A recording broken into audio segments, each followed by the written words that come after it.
इस समय हम मौजूद हैं बहाउद्दीनपुर में, जयसिंहपुर विधानसभा जिला सुल्तानपुर में। शिक्षा बचाओ स्कूल बचाओ, जगह जगह मोस्ट कल्याण द्वारा चौपाल लगाया जा रहा है, लोगों को जागरूक किया जा रहा है। आज हम बहाउद्दीनपुर में मौजूद हैं। हमारे साथ मोस्ट कल्याण के सेक्रेटरी राम उजागिर यादव जी हैं। हम इनसे कुछ सवाल करेंगे। भाई, इस कठिन परिस्थिति में बारिश का समय है, ये गांव-गांव चौपाल लगा रहे हैं। आज यहाँ चौपाल लगाए थे, इस विषय पे हम बात करेंगे।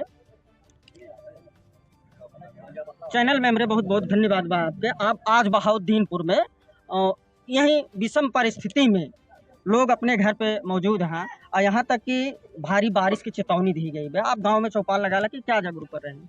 सबसे पहले तो बहुत बहुत धन्यवाद पत्रकार महोदय।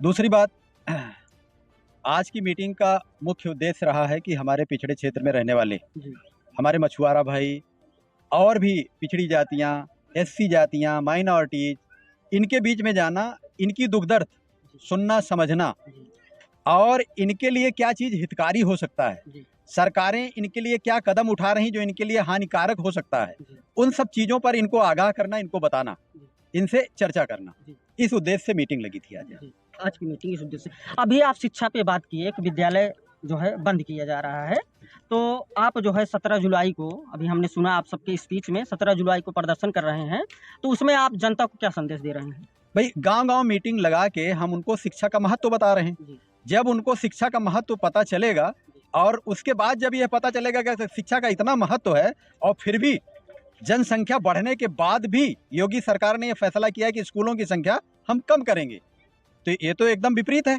जनसंख्या बढ़ रही है और स्कूलों की संख्या कम की जा रही है, तो सीधी बात है ग्रामवासियों में सवाल पैदा होगा कि ये तो गलत है। अगर यह गलत है तो हम उनको निमंत्रित कर रहे हैं, आमंत्रित कर रहे हैं कि भाई इस गलत को अपने घर में बैठ के, अपने गांव में बैठ के तो किसी को बताया नहीं जा सकता।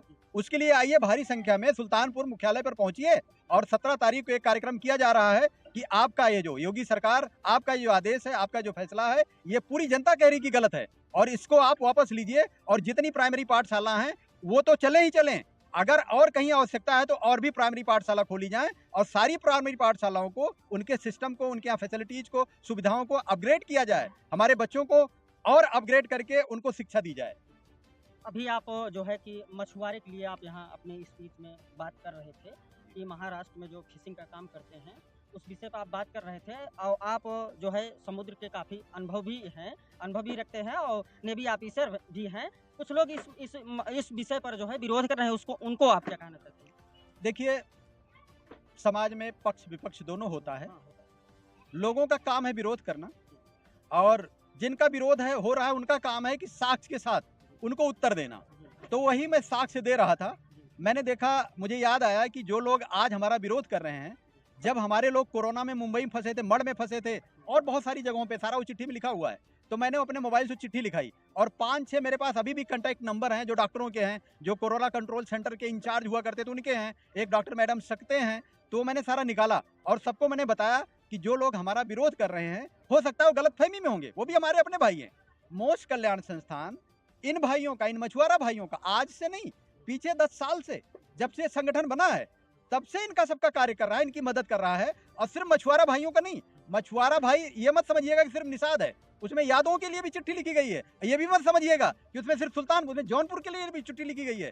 पूरे मोस्ट समाज के लिए, माइनॉरिटी, ओबीसी, एससी, एसटी के लिए काम कर रहा है। अब क्योंकि मछुआरा भाई कोरोना में मुंबई में फंसा था, मछुआरा भाइयों की आप दशा जानते ही होंगे, क्योंकि ये लोग समुद्र में रहते हैं। थोड़ी देर के लिए जब इनका फिशिंग कंप्लीट हो जाता है तो आते हैं किनारे, अपनी मच्छी उतारते हैं, राशन पानी, डीजल, तेल, पेट्रोल लेते हैं, फिर समुद्र में चले जाते हैं। जब कोरोना लगा तो सारी चीजें बंद हो गई, अब इनको रहने की व्यवस्था नहीं है, तो बुरी तरह जो फंसे थे हमारे मछुआरा भाई फंसे थे। बाकी लोग तो कहीं ना कहीं क्वार्टर लेके मिल में काम कर रहे हैं, फैक्ट्री में काम कर रहे हैं या और अपनी कोई दुकान चला रहे हैं, जो अदर लोग हैं, तो उनके लिए ज्यादा समस्या नहीं थी। लेकिन मछुआरा भाई जब इनकी बोट समुद्र में जाना बंद हो गई, काम बंद हो गया, तो ये बेचारे कहाँ रहे? तब हमें उसमें एक्शन में आना पड़ा और कोरोना कंट्रोल सेंटर पुणे हमें कांटेक्ट करना पड़ा, वहां से सारे नंबर लेने पड़े और फिर उनको हमने फोन किया, चिट्ठियां लिखी, प्रधानमंत्री, गृह मंत्री, मुख्यमंत्री उत्तर प्रदेश, डीएम सुल्तानपुर, इन सबको सूचित करते हुए चिट्ठियां लिखी। तो हम लोग इस तरह से काम कर रहे हैं और पूरे साक्ष्य के साथ आपको बता रहे हैं कि आप लोग मोस्ट के प्रति भ्रम मत पालिएगा दूसरों के कहने से। आप से बीच में ही, आपके ही बीच से लोग मिलेंगे जो बताएंगे कि हम कोरोना में फंसे थे, तो मोस्ट ने पहल की थी और वहां से जिलाधिकारी मुझे संपर्क किए थे, कोरोना कंट्रोल अफसर मुझे संपर्क किए थे, मुझे मदद पहुंचाई थी। अब क्योंकि जिनके लिए मैंने चिट्ठियां लिखी उनका नाम मैं नहीं जानता, मतलब नाम चिट्ठियों में है, मैं आमने सामने में नहीं जानता। और जिन लोगों ने मुझे फोन करके बताया कि नहीं साहब मेरे पास तक मदद पहुंची, तो उनके बारे में मुझे याद नहीं कि वो कौन लोग थे, लेकिन काम हुआ था।